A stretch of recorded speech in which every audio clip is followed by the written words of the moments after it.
the debate has been the last number 1 seed, right? And it feels like the last 3 weekends, it was, Tennessee just went in and beat Alabama, right? So they're going to be the last number 1 seed. And then, Florida goes on the road and beats Auburn. Yeah, they got to be the last number 1 seed. Now Alabama goes on the road and they beat Auburn in Auburn's building. So they got to be the last. Like, what, Mike, how does this shake out, man? Who for you out of that group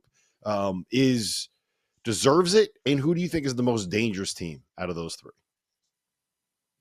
Well, I think if there wasn't, any intrigue, if there wasn't already intrigue for the SEC tournament, there definitely is now, because I think you do have an opportunity for Florida and for Tennessee and for Alabama. I think Florida's there right now, but I mean, just look at what Alabama's done. I mean, look on the 1 seed line specifically. You go in, you beat Auburn on the road, and you already have a neutral win over Houston, right? So like you've knocked off 2 1 seeds already this year. Neither of them were at home.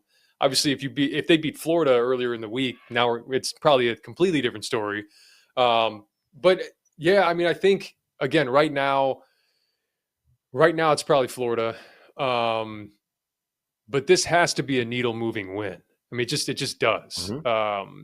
But Florida already has one at Auburn as well, so that's kind of what you're up against. I think it's and Tennessee takes care of business today. I mean, can you just imagine, right? If this gauntlet stretch that Alabama's gone through could have gotten it at Tennessee, absolutely could have gotten it. And then you're up in the second half against Florida as well. I mean, that would have absolutely nailed in the coffin, solidified it for them to be on that one line. But again, that's why this Jeff, you'll be there, right, in Nashville?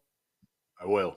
And I think Saturday, Mike, to me, it should come down to, if they play each other Saturday, I would just say it's a winner gets number 1 seed. I would. I mean, I think it's that close. You can make cases both ways. Alabama played a tougher non-conference schedule. I think Florida's been better in league play. So you can go either way. I think you just make it a winner take all in that if I'm the committee, because, again, I think it's that tight. Well, that's why this win was so important today, because we all know there is a momentum element to it. And when you have that gauntlet stretch, I mean, I think the committee would acknowledge that. But at the same time, if you lose 5 of 7, right, coming into the SEC tournament, it's just a different type of complexion when you look at that, the 1 versus the 2 line. So you get this one and use this as a springboard going into postseason play. I mean, it's gonna be that's gonna be a hell of a freaking tournament, man. It's going to be ridiculous. Mm-hmm. And of course, Jeff Goodman is the selfish one that says, "Yeah, I'm going to the SEC tournament. I got this. It's all me."